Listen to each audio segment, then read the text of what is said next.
મિત્રો, સાણંદની આશા કિરણ સ્કૂલની બરાબર સામે મુનિયાશ્રમ ચોકડી પાસે દારૂનો સપ્લાય કરી રહેલું એક આઈસર આજે સવારે ઉલટું પડી ગયું અને હજારોની હજારો બોટલ એમાંથી બહાર આવી।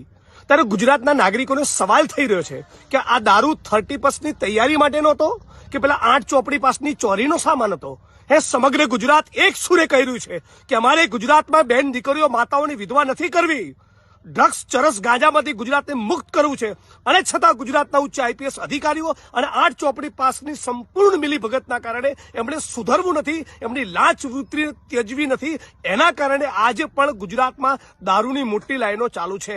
અમે પણ સંકલ્પબદ્ધ છીએ અને સમગ્ર ગુજરાતને વિડીયોના માધ્યમથી અપીલ કરું છું કે 30+ પહેલા જ્યાં પણ ડ્રગ્સ ચરસ ગાંજો અને ઇંગ્લિશ દારૂ આવવાનો હોય એની તમામ માહિતી અમારા સુધી પહોંચાડો। હું માંગ કરું છું વિડીયોના માધ્યમથી કે જે પણ જિલ્લાના જે પણ સ્તરેથી આ દારૂ નીકળીને સાણંદ પહોંચ્યો એના રસ્તામાં આવતા તમામ એસપીની ભૂમિકાની પણ આ મુદ્દે તપાસ કરવામાં આવે।